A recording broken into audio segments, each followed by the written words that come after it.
Hey, good morning and welcome to Breakthrough Walls. I'm Ken Walls and I'm your host. And today I have the one, the only Mr. John Formica on the show. John is known as the ex-Disney guy. So stick around. This is going to be fun and listen to his story, get inspired, change your life, grow your business. If you're broke, you'll be a millionaire by the end of the day. I'm kidding. That's not true necessarily. But stick around and listen to John's story. It's going to be phenomenal. So stay with us. We'll be right back.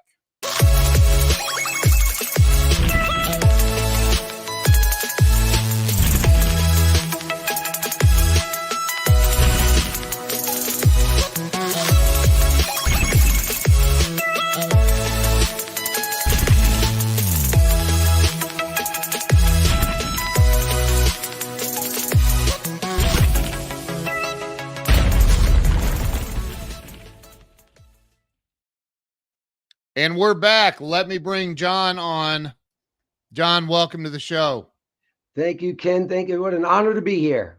I'm honored to have you. How did we met through JD, John Dwyer Oh, yes, JD.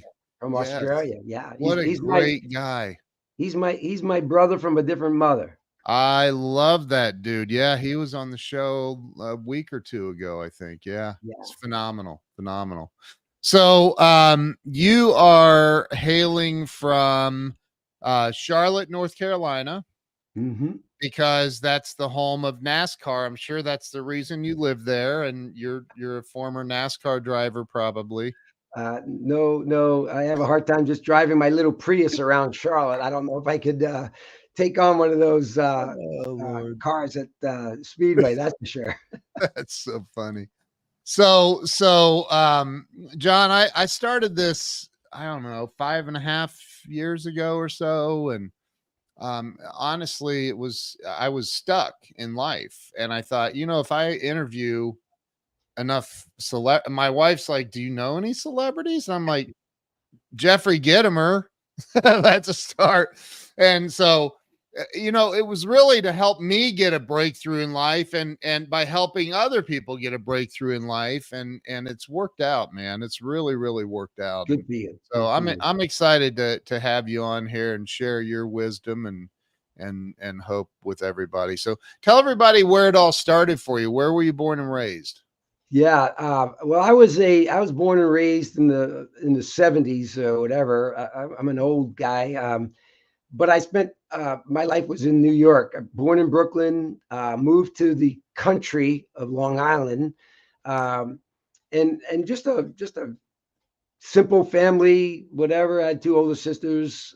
Really learned a lot from my mom and dad. Were just simple folks who had great values of serving others and helping others and appreciating people. And they had servant hearts, and I think it just rubbed on myself. My two sisters are no different. And so it's, when they say if it's something that you believe in, if you can do that for a living, you're going to enjoy. It's not a job. Well, all my life I've been in the service industries. I spent 30 years in the hotel industry, resort industry. But Wow. Even growing up as a child, I played sports, whatever it was, just serving your teammates, serving whatever it was. And I joke because I was a city slicker, Ken. I mean, the true to the word, where I remember going on Saturday night, getting dressed in a leisure suit with my buddies and going disco dancing in Studio 54 in Manhattan. Wow. I mean, you can't get any more city than that. To all of a sudden, I got a soccer scholarship to play soccer at West Virginia University. And Ken, I didn't even know West Virginia was a state. It was so far the other side of the world, but yeah, I loved it. It taught me some different kind of values of really just different types of people there, of course. And I really want to be a park ranger. I went to school, majored in recreation and parks and forestry management. I want to hang out with Smokey. That was my goal in life. Yeah. But back then, when I graduated, we didn't have the internet back then. So if you wanted a job, you either looked in the newspapers or magazines or you mailed stuff Yep. too. And believe it or not, I learned my first marketing um, campaign. And what I did is I saved all my money for stamps and envelopes and printing. And I sent my resume and a little cover letter to every single national park and national forest in the United States once a month. Wow. I just did it once a month and thinking, okay, I'm going to do it. And I just kept doing it. But the problem was, Ken, I didn't hear from anybody. And it's Right. not like they could send me an email saying, we got it. I didn't know. I got no calls, nothing. And now about 2 weeks ready before I'm graduating, I'm really frustrated. I'm depressed. I'm thinking, man, my dream isn't going to come true. And then all of a sudden I get this beautiful white envelope from the top left-hand corner. It says the Department of Interior, the National Park Service. Ken, I'm freaking out. I'm thinking this is it. I'm finally going to, they're going to tell me what I have to do next, where I'm going to go. Maybe I'm going to go to Yellowstone, maybe the Grand Canyon, who knows? And I open up the letter. It's addressed to me. The first paragraph says, please stop sending us material. Which was actually good because it told me that at least they got it, right? That was good. Yeah, right. Yeah. But Ken, the next paragraph broke my heart when it said, however, 350 people would have to die before you ever become a park ranger. Oh my God. And then I said, wow, I guess I better have another career because I can't wait that long. And lo and behold, I got into the hotel industry and worked my way up through hotels with Hyatt and Hilton and then eventually with Disney. But but I have had that, always had that servant mentality to be in the hospitality business of any kind of, and we're all in the hospitality business. We're all here to serve others no matter what we do. And I'm just grateful to have a great foundation to do that. Joe Ingram says, so so what you're saying is there is a chance. Very little. That's from that movie. I forget what and for those that don't know, I lived in West Virginia for 5 years. I lived in Charleston, and WVU is up in Morgantown, which is really not West Virginia. It's South Pennsylvania. It's more like South Pittsburgh or something. I don't know. Yeah. But no, I'm kidding. But it's a beautiful state, great place to definitely go to college. So so you ended up in the hospitality industry. So talk about so they were saying that they're just not hiring park rangers. They're and really, and I don't know. I mean, I might have been able to work in one of the concession stands or something, but someday I'm going to do this, Ken. I'm going to volunteer because I want to put on that forest green uniform, that wide brim hat, and I want that name badge, from the U.S. Park Service on it. I don't care if I got to clean bathrooms. I'm going to do that before I die, Ken. That's on my list. Right. That's awesome. So you how did you make so you said, okay, that's not going to work. And you got into the hotel industry, right? Is that where you went next? Yeah. But actually right out of college, I actually got a job at a campground because of my experience. And it was in West Virginia. It was called Big Bear Lake. It was a 3,000 acre park. So I guess it was the closest thing to working at a big, national park or forest, and I just worked my way up as the assistant recreation director to the recreation director, and then I became the operations manager, and then I left and went to Ohio, opening up new campgrounds and converting mom and pop campgrounds into time sharing membership campgrounds. That private campground industry, and then I realized that this was good, but it wasn't going to be the future that I wanted to do. I really wanted to get into the big time resort aspect of things. And so I got to start with Hyatt Hotels as a manager on duty. And I mean, that's about the entry level manager job you can get. And I said, that's okay. I want to start somewhere. And I just busted my butt. And I was a little bit older than most of the young new managers coming out of college. So I already had that work ethic. That go-getter. I had no more time to waste. I got to get going, and just really made a name for myself with Hyatt. And I was really driven all my life I've had this ambition to be the best. I knew I wasn't going to be the best, but I wanted to at least try to be the best, Right. whether it's sports or even in my jobs. And I had this goal. I wanted to be Hyatt Hotels' youngest general manager. That was my goal. Like, Wow. that was my bullseye. Yeah. And so I was just pounding it, doing everything I needed to do, work in different hotels. And I was mostly in the DC area. And I'm coming in early, staying late. I'm doing all the things just that I think I'm supposed to do. And my boss sees me like burning the candle at both ends and says, "What on earth are you doing?" And I said, "I'm working hard. I want to move up." He goes, "Yeah, but what's your ultimate goal?" And I told him, "I want to be the youngest general manager for Hyatt." And he said, "Well, let me give you some tips. That's not going to happen." Wow. He goes, "Not that you don't have potential. There's a lot of other things you got to do, and it's going to take time. Yeah. Be patient, right? You have to do this first. Then you got to go to a bigger hotel, then a small hotel. Then you got to go to, there was a plan Yeah. or a journey I had to do, but I just wanted those results faster. So I did that journey. And one of the things I asked was, what's the fastest way on this journey? And he told me to open up new hotels for Hyatt. If you get on the task force to open up new hotels, then the corporate office gets to know who you are because you're more visible to them. Right. Right.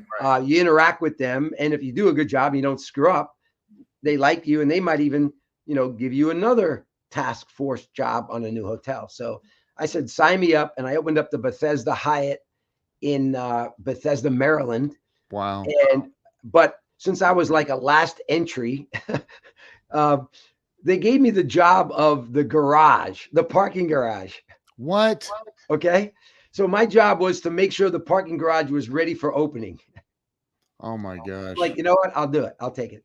And Ken, I got to tell you, that was the cleanest garage you ever saw in your life on opening day. Wow. I was there like all night, sweeping, washing, the dust from the construction going on. Yep. Everything. And all of a sudden it's about 11:30 at night, and I'm there like sweeping away. And this gentleman comes up to me, and he's like, "What are you doing?" And I told him who I was, and this was my task. And he goes, "Do you know who I am?" And I go, "I apologize, I don't know." And he goes, "I'm the senior vice president of Hyatt Hotels." And he Oh goes, "I my. got to tell you, this is the cleanest I've ever." Usually the garage is the last thing everybody thinks of. It's like, we don't care. The garage is you're awesome. We sat down, he talked to him. He kept coming back to me, asking if I need anything. And lo and Wow. behold, he guided me to open up the next hotel. I opened up the Park Hyatt, which was a 5-star hotel, Wow. as the executive housekeeper, which was a huge promotion for me. And then I opened up the Grand Hyatt, and lo and behold, I got sent to Chicago because they got to know me. That's their corporate office. And lo and behold, that's when the Disney company came calling because they needed people with the experience in opening up new hotels. So who knew? Who knew that because I was doing this would lead me to what I call my dream job of working for Yeah. Disney? That's amazing, man. So it did take time. Yep. I'm like you though. I have no patience. Patience is a waste of time. Yeah, that's Like, right. Sometimes. I get it. So you so Disney called on you, Yes. and of course when you say that, my brain goes immediately to you. So you moved to Orlando and worked at the Mhm. main property. Is that right? That's right. Yeah. Come on. Are you serious? Yeah. So it wasn't a hard decision because the time that they recruited me, it was February in Chicago and it was 14 degrees below zero. And they asked me, would I come to Orlando for an interview? I was like, you better believe I'll Yeah. walk there if I have to, right? Right. Right. Oh my gosh, man. So I didn't know. I mean, first of all, it was a grueling interview process. I mean, I got a inquiry phone call to just ask if I was even interested. I said yes. They asked a couple of questions, and then I got phone interview from HR. A lot more questions, of course. And Wow. then I had to spend 2.5 days in Orlando. And Ken, I had 16 interviews, 8 interviews one day 8 interviews the next day. Every interview on the hour, What? I had an interview. For And that's when I what? realized I'm not going to With work for Disney because I can't fool 16 people. I might be able to fool a few, but like, how am I going to, wow. get 16 people? And it was anywhere from, this tells you how thorough it is. The first interviews were with hourly employees. What? And the last one was the senior executive president of the resorts. And, that's the scale you go through. I was exhausted. And even when I left, I didn't think I got the job because they didn't say, well, everything went well. They just said, thank you very much. The bellman will take you back to the airport, And I was like, okay. And What? a couple of days later, got the call and said, we love you to come on board. And So the whole you're reason why, again, timing is everything as well, is because Disney was about to go in Orlando, was about to go from 4 hotels and a campground to 16 brand new hotels. And so it was the first time in their history that they were actually recruiting people from outside of Disney to help them because they had all these new hotels. They didn't have enough internal people with hotel experience. right. And so they said, what we want you to do is help us open up these hotels, help us hire the staff, help us train the staff. But I want What? you to build a team at each hotel that will create great experiences. And I'm like, sign me up. Let's do it. And so I got to open up the Grand Floridian Beach Resort. Was their first hotel that they opened up since the 70s. And What? this was in 90. Are you serious? And Dude. and it was it was just a great. I mean, it's a great hotel, but great experience. But boy, it was tough because Disney had not opened up a hotel in the first time, so there was a lot of Wow. challenges. But we got through it. It opened up, and then they just would move me to different hotels and the same thing. And then, go ahead, please. I have a couple questions. Holy crap. So, I don't want to go too far down this path, but I'm not sure that Walt Disney himself would align with everything going on in that organization today. But we'll we'll table that. But we love Disney World. We used to love Disney World, and the Grand Floridian is holy crap. I mean, geez. We stayed in for I don't even 10 days, I think, in the one that's shaped like a pyramid, or what's it called? The Contemporary. Oh, yeah. What an experience, right? Because we were on the concierge floor, and it was incredible. But so talk about I want to back up to, you go through these 16 interviews and you're wiped out. You're flying back to freezing cold, nasty Chicago. I'm sorry. So, no offense to anybody living in Chicago, but ooh. So you're flying back there and you're thinking, there's no way. Like, just what's going on in your head on the flight home and for the next day? I mean, you said it was 2 days later, so you had 24 hours at least of like, what just happened, right? Yeah. And of course I just beat myself up of all the things. Oh, I wish I would have said this. What were they asking when they asked me this? And right. Did I look good? I mean, all of that was going through my mind because, I'm thinking if I went through all of those interviews, I guess the good news was, I guess I didn't screw up because they would have probably stopped at 3. Right. Yeah. Right. Just send them home. We don't want them. Right. Right. So I guess I was saying to myself, I guess I'm doing okay because I'm going on to the next one. But wow. But it was really, again, they did a great job like hiding it. I mean, nobody was like giving anything away and, saying, well, we love you. It was just that. So, but what it told me though, Ken, it told me, and I share this with my workshops for leaders, particularly, what it told me that Disney does not take the hiring process for granted. Yeah. I mean, it's an investment of time, obviously money, but think about it. And how many companies out there, it's a quick 1 hour, the one person interviews you, they like you, you're hired, right? Yeah. As compared to 2 days of 16 interviews. So what it told me, two things. It told me Disney truly believes in what they believe in. I mean, Yeah. and this would be an amazing opportunity because, gosh, if I get selected, I mean, I felt great. Think, Yeah. from my own perspective, wow, I didn't say I was good or great by any means, but it was a nice feather in my cap to think if I could get a job after 16 interviews, I guess I must be doing something right. But the other thing it told me, it actually scared me a little bit, Ken, because I'm thinking, well, Mm. if I get hired, the bar is so high. I'm going to be working with people this high. Can I maintain it? I mean, Right. I can't fake it till I make it anymore. I gotta So, do it, right? so I got to stop you for a minute. I want everybody listening, because I talk about this exact thing a lot. Imposter syndrome. Like like if you look it up in the dictionary, I think my picture might be in there. So you're experiencing imposter syndrome on a whole different level at this point, right? Like you're going, Yeah.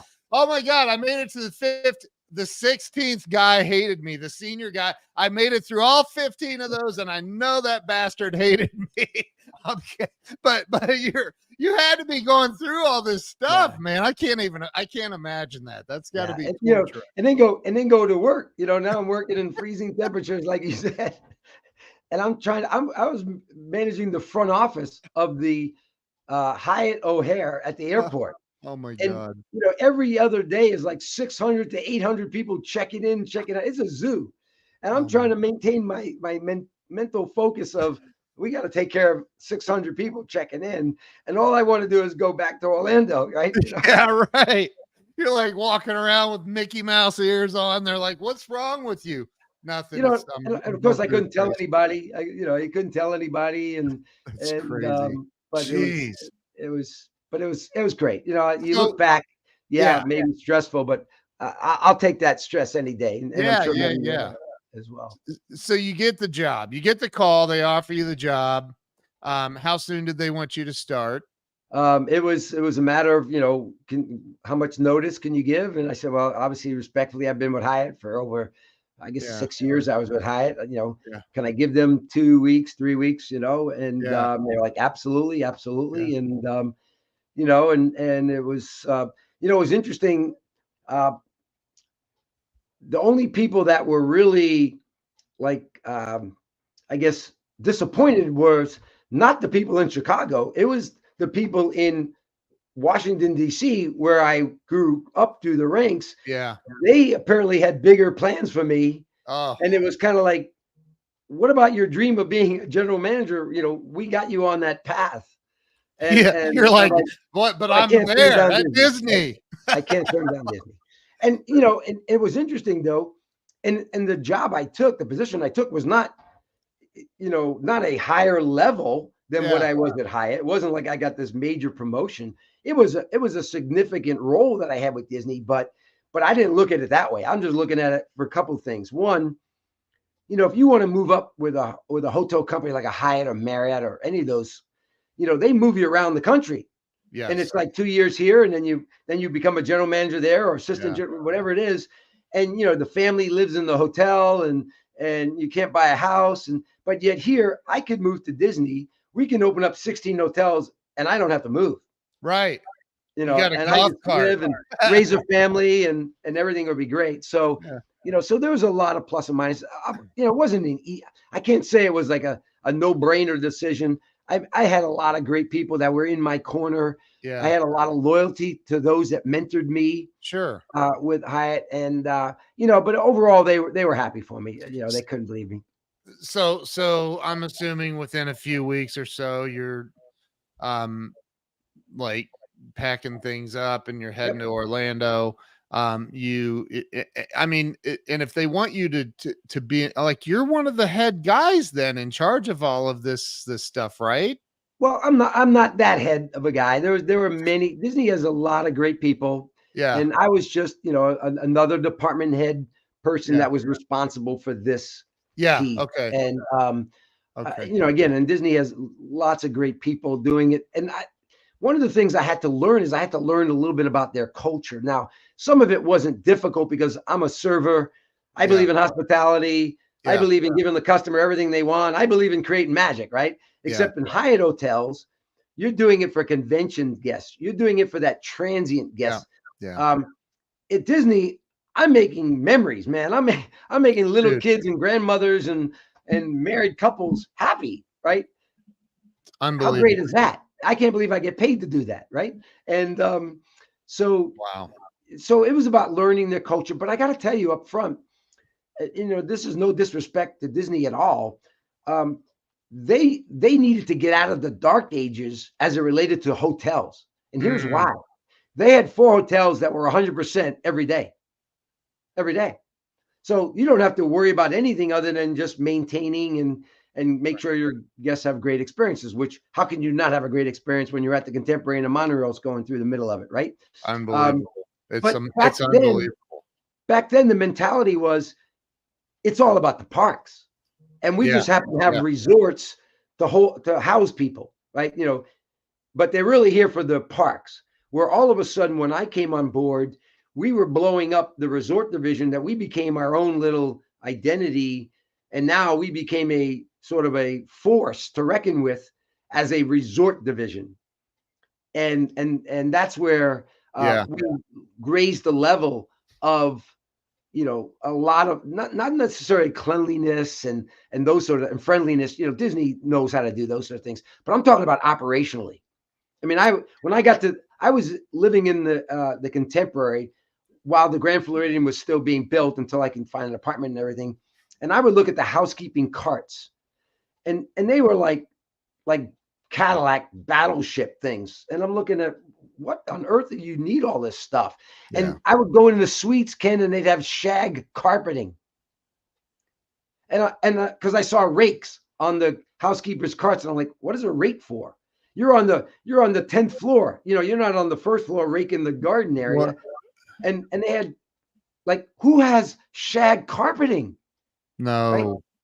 But they didn't need to. I mean, it was in good condition, but when you're at 100%, we had to change that. And Disney brought in a lot of other people, some Marriott people, some other even Hyatt people. And again, we weren't there to change anything. We weren't to say, well, we know what we're doing. You don't know. That was nothing to it. Right. By the way, some managers thought that's what their role was, and they didn't make it. I was going to say they didn't last long. I was let me ask you, let me interject my opinion about this whole thing you're talking about, because I can say that, we went to, like I said, we spent 10 or 12 days, I think 12 days at the Contemporary. And we were in the one of the top suites up there. The best part about the entire experience at Disney World was that was the hotel. It was the experience and this is my opinion. My daughters and my wife might think different, but I it was like, you come back and your room's clean. There's little folded towels and animal shapes, and you're on the concierge floor, and you can go down 24/7 and get cookies and all kinds of stuff. And I just think that it sounds like you had a hand in some of that. And it's an amazing experience. At least it used to be. I don't know what it is now that they've gotten all woke and stuff, but the hotels they're still, again, the thought of what Disney wanted to create was a resort destination. So the hotels were now made to be destination locations, where they used to be just sleep because you're going to go into the parks. So if you look at like the Grand Floridian, it's got tennis courts, it's got spa, it's got you can play golf across the road and go to the two, you can go to the pools. You have beautiful restaurants. You can have, tea in the afternoon. All of those things. And then you can go to the parks if you want to, right? You can go but you don't have to rush to go to the park at 6 a.m. and then be there till midnight. Then you're wondering, why am I spending $1,000 a night when I never get to use anything at the Grand Floridian? So, it's a mixture, but that's what they wanted to create. And it was very successful. So those properties are made to be a destination. And of course, as we built more and more hotels with Disney, We went from the Grand Floridian being that 5-star Yeah. to the All-Star resorts, which are the economy brand, right? Yeah. Where those that just want a place to sleep, no frills. I'm gonna be at 6 in the morning to midnight. I just need a place to sleep. I don't mind if it's a food court. I don't mind if it just has a pool, doesn't have tennis, and that's going to be for them. And there's everything in between. So Disney was really smart in trying to figure out all of the niches to get as many people as we can to come, right? Because we're going to fill. We have all these hotel rooms. We need to fill them. Yeah. I don't think that there could be a very big percentage of people who have been through that whole experience that could honestly say it was a bad experience. I don't, there can't, I mean, there, because even if it, like, we had a couple of things go wrong that things do, right? Perfect. Yeah, But nobody's but perfect. Yeah. they're man, they're like they're Johnny on the spot. They're like, I'm not playing. Like I think something happened with the shower and before I think before I got off the phone complaining about it, it was fixed. I mean, I'm kidding, but it was like, what? Like it's so I think that there's a lot of lessons, and I'm sure you incorporate all of this into everything you teach, but what are some of the biggest um things, takeaway secrets that you learned at Disney being a part of that, and maybe some of the secrets you created, I don't know, but what are some of the things that you teach business people, business owners today, maybe a solopreneur? How Yeah. can people take what you learned and from Disney and apply it to their own business and life to become more successful? Absolutely. And it really goes down to a couple things. One, you got to believe in what you really, your core values. You got to get back to your core values. And Disney, you knew that you were hired to make people happy. And if you don't want to make people happy, then don't work for Disney. That doesn't mean you're a bad person. You got to honestly say you want to make people happy. And I used to joke, Ken, I tell a story in my programs. I drank the Kool-Aid. Okay. I drank the Kool-Aid. I'm sorry. I drank the Kool-Aid. And I would be getting up in the morning and shaving or something in the bathroom. My wife's at her sink, I'm at my sink, and I'm looking in the mirror and I tell my wife, honey, I get to make someone happy today. How cool is that? I mean, it could be a guest, it could be my staff, it could be Yeah. my boss. And if you're nice to me, I'll make you happy. But damn it, somebody's going to be happy today, right? And my wife would go, just go to work. Yeah. Get So, out of but you here. got to believe in that. So Yeah. everything from the hiring process to, is all based on that. But the other thing is you have to understand is you're the face of your business, whether you're a solopreneur or you're a manager or you wash dishes. Everybody matters in an organization. You're all the face of that company. So you want to make sure you have the right face, right? So hiring right is important. Yeah. But what Disney really overemphasized for me is I got all the thing that you got to take care of guests and you can't make them go away unhappy, and you got to sense of urgency. I had all that. But what Disney really taught me was there is a big difference between on stage and off stage. And when you are on stage, it is showtime. And Yeah. every single thing matters. Everywhere from what you look, how you act, what Yeah. you say, what the place looks like from cleanliness, sense of urgency, body language, easy to do business. It goes on and on. Everything matters. And when you are on stage, you got to forget about everything else and just focus on making people happy and making that a great experience. And when you're backstage, you can complain and do whine and do everything you want. But when you are on stage, you got to be ready. And what's interesting is the fellow cast members will tell you if you're not ready. I mean, Really? it's not some boss with a big stick beating you up. It's the culture is everybody's looking out for each other. Back when I Wow. was at Disney, the grooming guidelines were really strict back then, and males could not have any facial hair whatsoever. Wow. If you had 5 o'clock shadow, you could not go on stage. You were sent home, no pay. On stage, you mean the that's everybody. When the Right. guy's sweeping up the crap off the walkways, that's on stage. Everybody matters. It's all Wow, part of the show. It's dude. all part of the experience. So when people like you and I go there, it is seamless.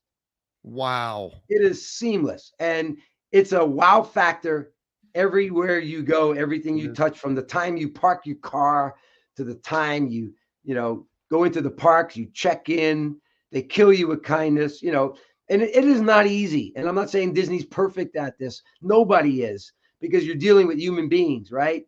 And as Walt said, you can design and create and build the most wonderful place in the world, but it takes people to make it magical, you know. And it's the same thing with any business owner. It's not your product and service that matters. Yes, it can't stink. It's got to be good. Right. But I don't remember what I ate, but I remember the waitress who waited on me. She was awesome. I don't remember what the plumber did to fix my house, but I remember how he acted. He respected. He put those little baggies on his shoes. He asked me if there's anything else little while he had time. He'd be happy to take a. And I'm like, where do you find a plumber like that? Now Right. that creates loyalty, and I'm all about loyalty. And even in my own business, and when I teach and coach and work, it's not so much about finding new customers. Every business has to do that, Ken. We all have to do that. We all have to Yep. find customers. Yep. But my mantra is, what about the customers you already have? Come Are we on. giving them the best Disney-like wow experience that they love you? They'll come back. They'll tell everybody about you, because then you've made it. Customer loyalty is everything. Is everything. I literally was thinking, because we've all heard the the cliche quote of, people will rarely remember what you said, but they'll always remember how you made them Made them feel. feel. That's right. And I think about how I was thinking about this yesterday, and there's my buddy Eric put it's Maya Angelou put That's there. right. Yeah. Thank you, Eric.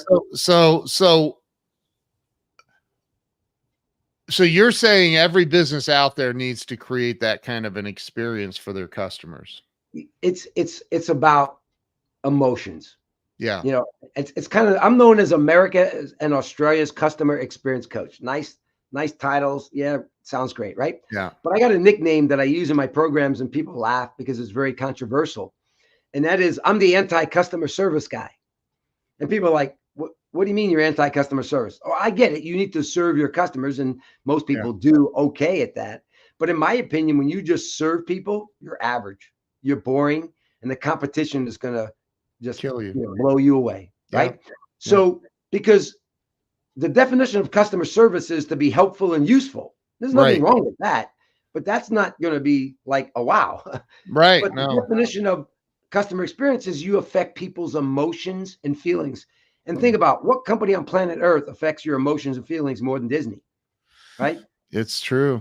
And so if you can do that in an experience by, again, making sure your people care, and they're the ones that are carrying it out, and making those relationships and the connections, and getting to know people's stories, and to be interested, not interesting, you're going to start tapping into people's emotions. And we all know, Ken, we like to hang out with people we like. We like to buy from people we like, and we buy based on emotions. Yep. Yeah, there's that brain side that reality says, well, really, can I afford this?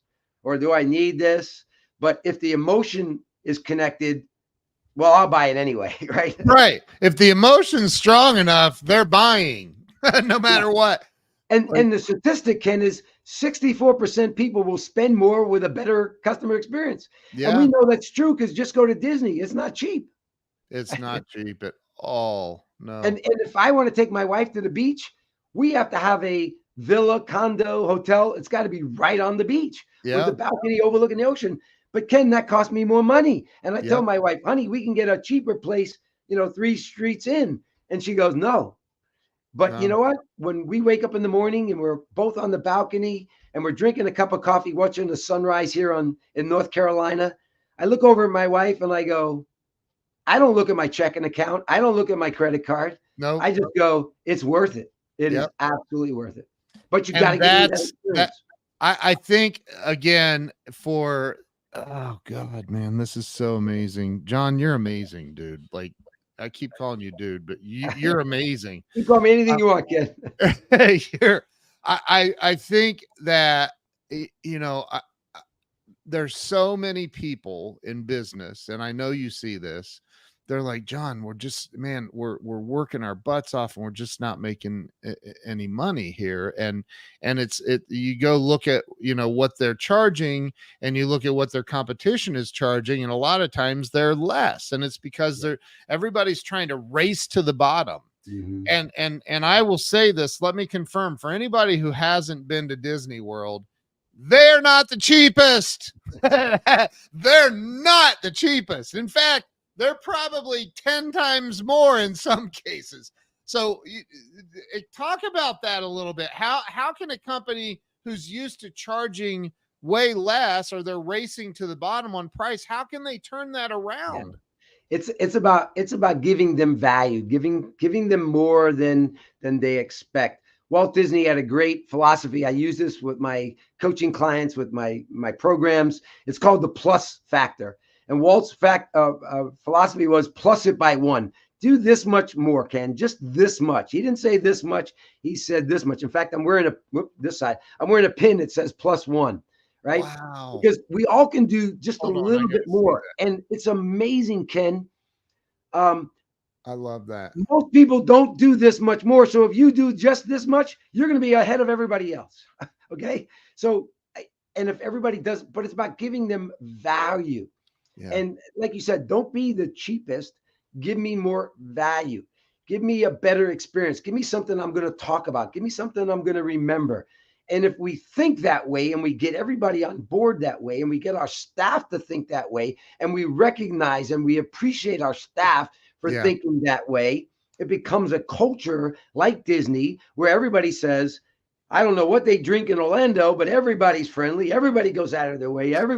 Don't you want your company to say that about your staff?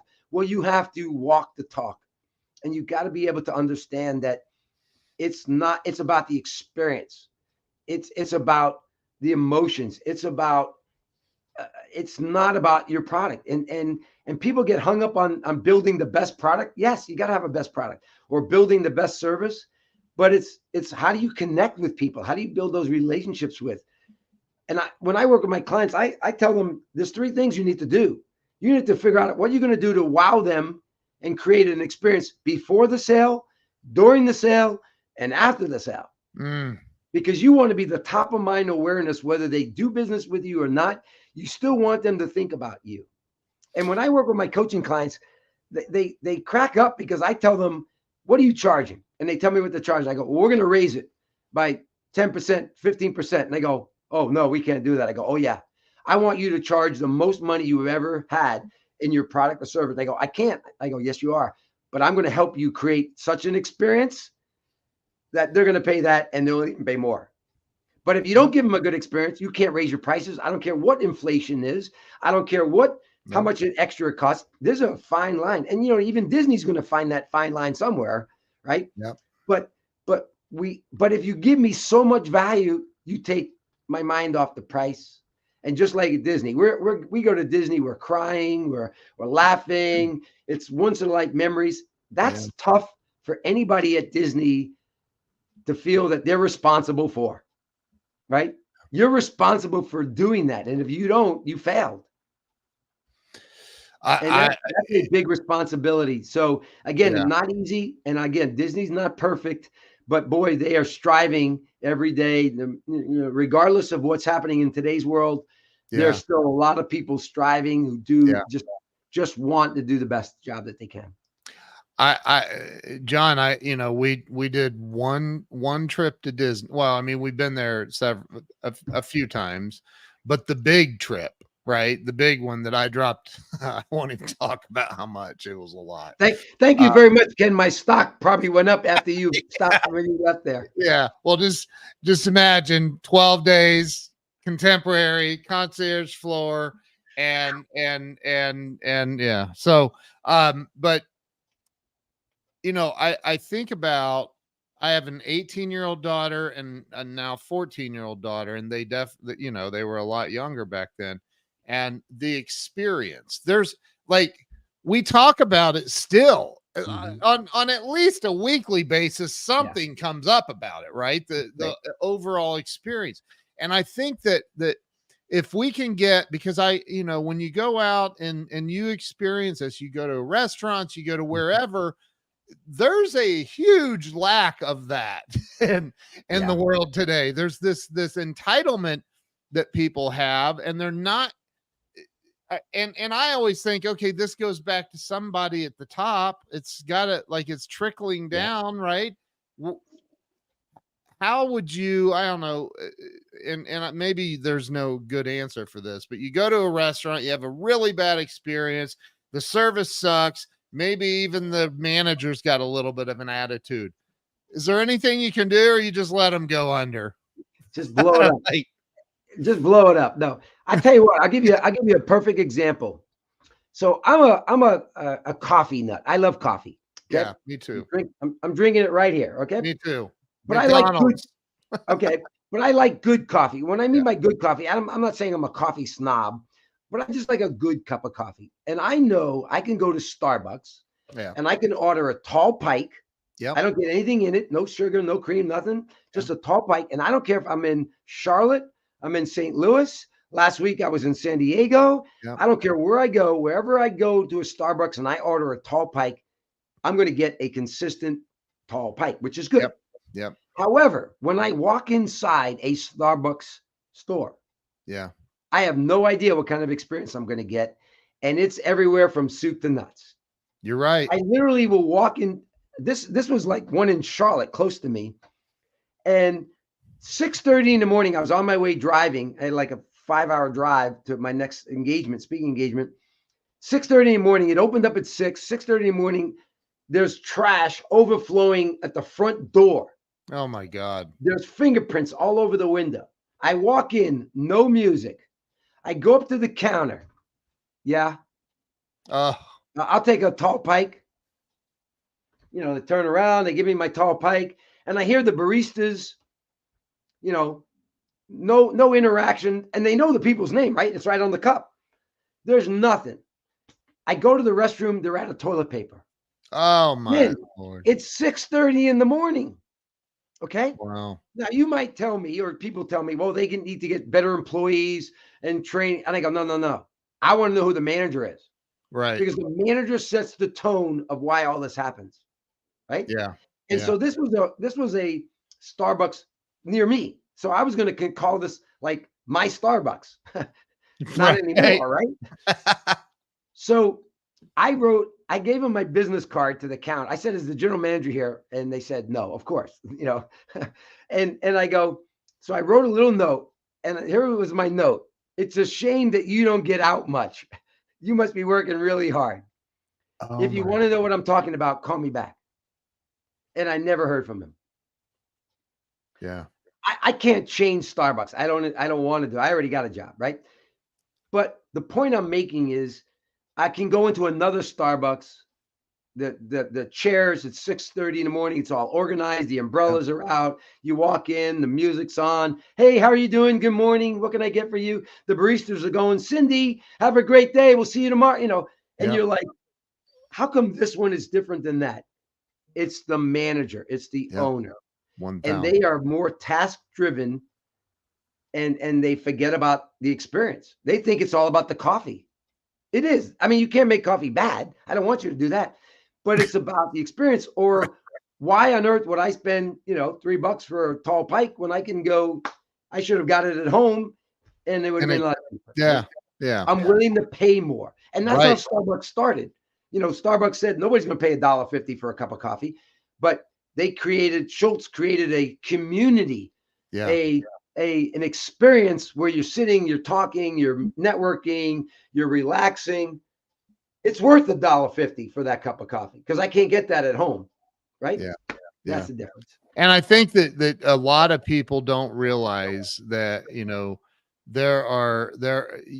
can maybe say, oh, well, this competitor of mine charges a lot more, so I'm going to go a little above that. And you may be able to get away with that for a while, but if you're not providing what you're talking about, it won't last consistently, right? Consistently. Right. You can't just do it this week because you're having a big promotion going on, and you got all your team fired up, it's kind of, again, that goes back to what's your culture. Right. you Right. know, and when I do workshops, I'll ask my clients, do you want me to just come in, do a 90-minute, 2 hours, half day, fire them up, give them some great tools and content, and then you never see me again? Because I know Yeah. what's going to happen 6 months from now. You won't even remember who I am. Right. You No. remember it was fun. You remember we had a great time. You remember that guy John was great, but nothing's changed. Or do you want to change culture? They all want the culture change, right? Because then Yeah. it's sticky. Yeah. Whether the manager is there or not, Yeah. that Starbucks should be running, and not with a big stick saying, I'm the boss, this is what you got to do. It's, you know, the culture is driven from top down. In other words, they set the example, Yeah. but the experience is from bottom up. Yep. And Yep. you got to get the buy-in from the employees. And one of the things about Disney is every decision that is made that affects the guests are not made by corporate. They're made by the staff, because the staff has to live and die with it and fulfill it.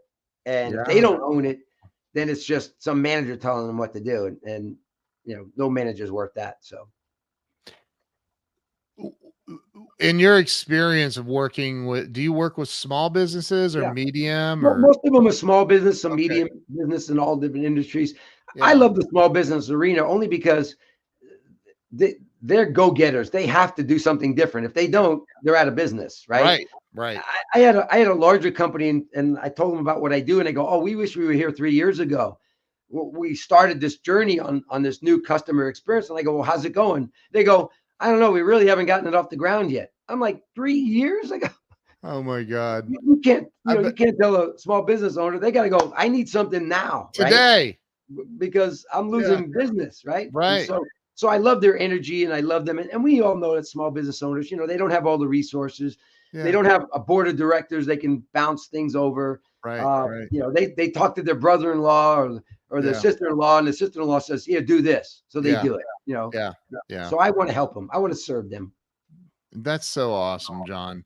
What is the when you're working with small businesses, which I do business coaching as well, and Mhm. I see this, but what's the number one thing you see that's stopping people from having massive, not just financial success, although that, what's the point of having a business if you're not shooting for some Sure. money I- in your account? But like what's the number one thing you see that's holding people back from having it all? yeah. Yeah. I don't know if there's, by the way, if I had a magic wand, I would wave it here for you, but I don't Ah, have. look at that. I love I that. give these out to my participants when at my workshops, but I love I wish that. I had a magic wand to answer that question. So there's a few things, but I want them to realize, and Walt Disney said this, and I got to tell you, Walt was my mentor of all time, and I of Yeah. course never met the guy.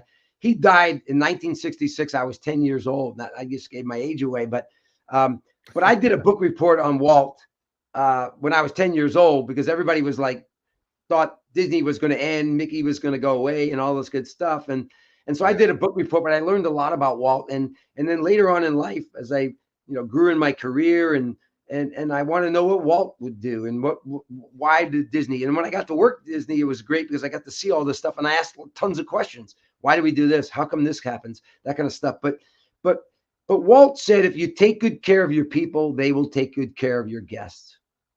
And if you would have asked Walt the most important aspect of what they do, he would say the people.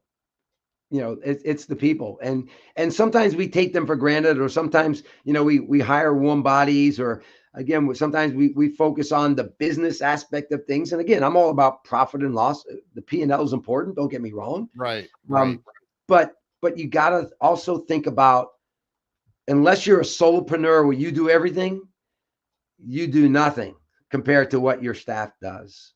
you Yep. know and I always remember the story of JFK, John F. Kennedy, Mm. President John F. Kennedy. Yeah. Obviously he wanted the first man on the moon, right? Yeah. And so that was the goal. He wanted that first man on the moon. And so he used to visit NASA regularly just to check up, how's it going, you need anything, where are we going? And he ran across this janitor, and he saw the janitor. He said, "What's your name?" And he said, "John." he says, what do you do? He goes, I'm helping put a man on the moon. Wow. Right? That's what you want in your staff, right? A janitor, you're thinking, well, he has nothing to do with it. Yes, he does, because he's keeping the place so clean, so sanitary that there's no chance of infection. There's no chance of disease. The astronauts are going to be healthy. In other words, they're going to be able to train and they're going to get to the moon. Yeah. But you don't think that way, right? Just like the person who does the dustpan and broom at Disney, you can't just get that job out of nowhere. You got to be an experienced employee to get that job. Why? Because you're the person that asks all the questions. Yeah. So you can't put a new hire and say, well, you start out cleaning trash. Yeah. No, because you and I are going to go to Disney. We're going to ask him a question and he's not going to know the answer. Yeah. And so you have to have tenure. You have to have study. You have to pass a test. Yeah. They take every single person as an important person in that experience. And business owners need to think about that. And it's not always about paying people money or rewards and benefits. Yeah, right, you got to do that. You got to pay fairly. Yeah. But it's about the employee experience just as much today as it is the customer experience, because we know the elephant in the room is you can't find people that want to work and it's tough to keep them. Well, when I work with my clients, they know who to hire, so they don't have to do this more than once. And they know how to create an environment where people want to do it, not feel like they have to do it. So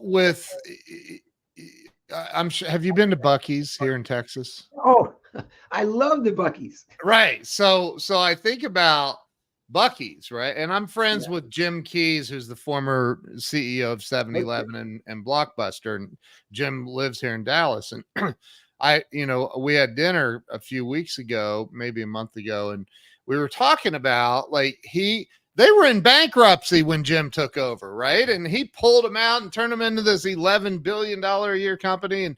And I'm like, 7-Eleven was a crap hole at one point, Jim. I mean, he goes, I know. I go, and now it's completely different. And not that it would rival Buc-ee's, because it's not there, but that's something like everything you're talking about is you go into a Buc-ee's, the first thing you hear when you walk through those doors is welcome in.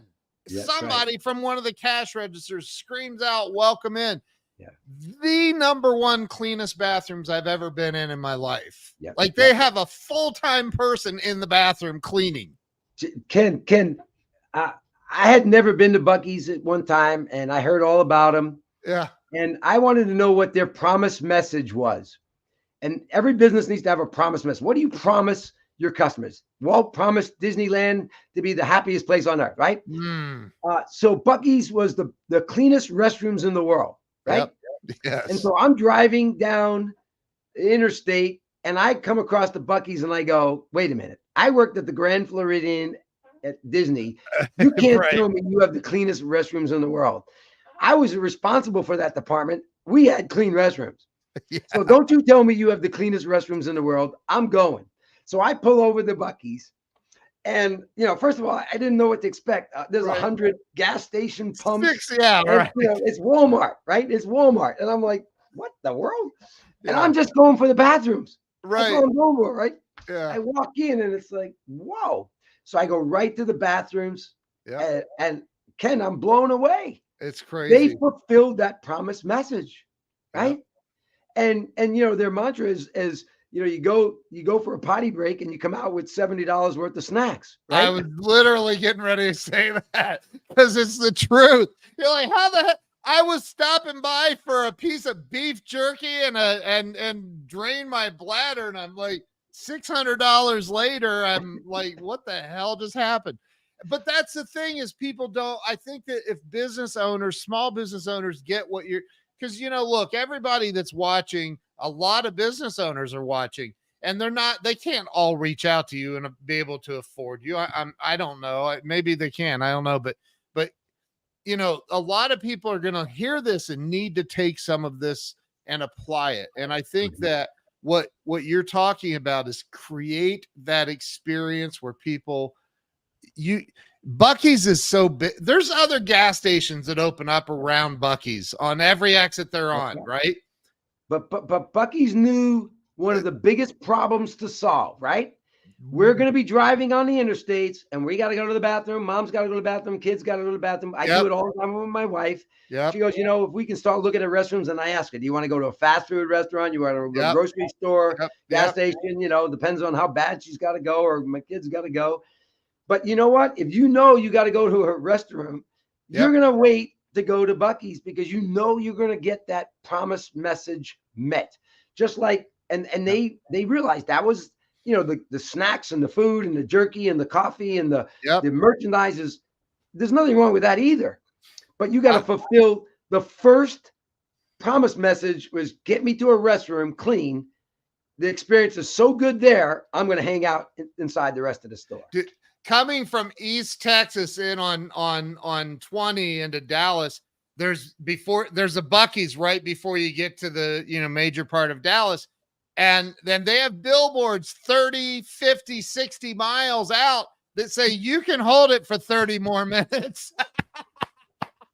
And it's like, yes, I can do it because I got to go to Bucky's. I ain't stopping at one of these crap holes along the way. So what you're talking about is exactly what businesses need to do. They need you got to do what you say. Do what you say you're going to do, right? Just do what you say you're going to do. And here's the thing about doing what you say, what you do. By the way, being reliable is one of the top 5 things that customers want. They want you to be reliable. Just do what you say you're going to do.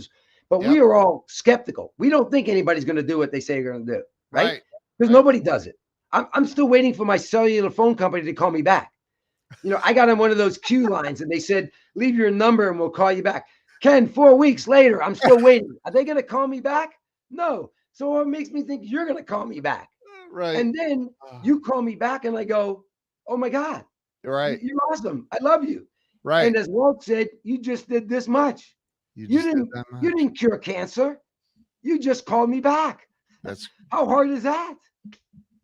So incredible. I hope everybody watching, number one, you need to share this out.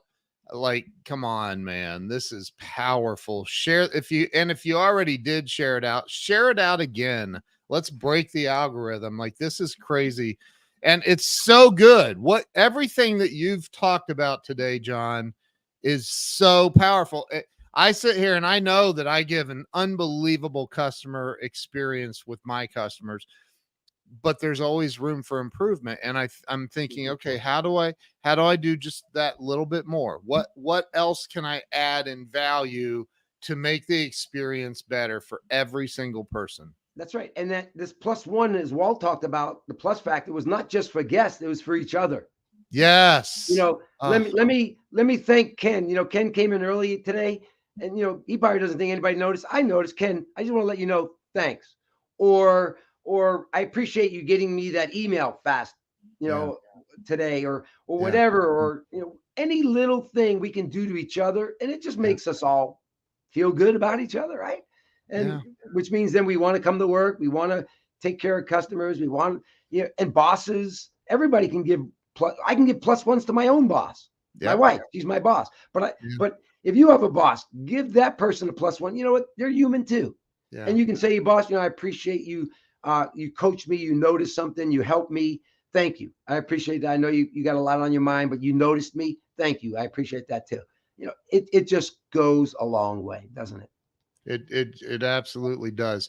So before we end this, and we're over an hour. This went by like that, man. Oh my goodness. So before we wrap up here, just real quick, if you would, number one, have you written some books? Yep. I have a book called Making the Customer Experience Magical Now, How to Succeed in Business and Beat Out Your Competition Today. So it's basically Disney's success model through my eyes while I worked at Disney. What I love about it, Ken, it's not a book you read and put on a shelf. It's actually a training guide. So after each chapter are exercises and activities and things you can do as a group, as a team, as a solopreneur that will help you get better, whether it's attracting customers, building loyalty, hiring people, creating a whistle while you work team environment, and 7 other things in the book. But again, it's just my way. As we know, get something in someone's hands that they can learn. That's what I wanted to create the book for. It's not gonna win the Times, New York Times bestseller. I didn't care. I just wanted to get it in the hands of people that they can use. And are all of your social media, your books, all of the stuff that you're doing, is that all on your website, johnformica.com? Pretty much on my and yeah, they can just go to my website. And by the way, they can even sign up for free training videos. Sign up for my newsletter. It's free. Wow. I just give a lot. You have access to 100 articles that I've done on my blog. Again, my goal is just to give back and even for I'll give you my email address. I know people didn't have a chance maybe to ask questions. I mean this sincerely. It's just info@johnformica.com. So it's info@johnformica.com. And if you'd like to schedule some time with me, just in the subject, say schedule a free strategy session call, and I'll send you a link to my calendar. We get on the call. We'll spend, I don't know, 30 minutes, 45 minutes. I'll help you. It's just my way of giving back. Ken, I started this during COVID, and I love it. I just, like you do, you just want to give back. And so if you just go to info@johnformica, again, in the subject matter, say, I would like, schedule a free strategy call. I'll send you the link. We'll get it all done. My calendar fills up fast, but we'll find some time. But again, go to my website, anything I can help. But the goal is, I appreciate what you do, Ken, because you're doing amazing things. I was introduced to you through JD, and I got on the link that shared, and I saw all the things you do. So thank you what you do, Ken, because you're making a difference, buddy. You're making a big difference. Thank you. I appreciate that. I really do, because that's the goal, is to make a big positive difference. So, That's right. Is there anything that I can do to help you? Is there anybody that, anything else you'd like to share with the audience? Anything? Just remember, it doesn't have to be the big things. It just has to be the little things. I have a quote that I always end with my programs, keynotes, whatever it might be. And it's actually written by Winston Churchill. And it says, you make a living by what you get. You make a life for what you give. So Ken, I want to thank you for giving me this opportunity. I want to thank all the business owners out there, solopreneurs, managers, whoever's watching this. I want to thank you for all that you give, because you give a lot. Maybe people don't tell you that you do. Yeah. And if there's anything I can do to give you, no matter how small it might be, then I've earned the right to live today, to be 6 feet above ground, and I fulfilled that promised message that I have, and that is just serving people. So thank you very much. I appreciate the opportunity. So powerful. Thank you, John. I appreciate you, and I appreciate you being here. Everybody that's watching, or if you're listening, go over to johnformica.com, johnformica.com. Go over to johnformica.com, follow him on all social media, sign up for the free training, schedule time with him by emailing info@johnformica.com. And just schedule a time to get a free roughing. He's going to rough you up a little bit, probably. I'm kidding. No, go schedule that. Spend some time with John and see if there's ways to improve your business. And if not, then, no harm, no foul. So, thank you so much, John. I appreciate you. Thank you to everyone who's watched today. If you shared this out, there's extra points for you somewhere in life, and you'll receive those. Just keep sharing and being a good person. So, John, thank you so much. I appreciate it. You guys have a great day. Stay with me, John. I'm going to end the live stream. Everybody have a wonderful day, and we will see you real soon.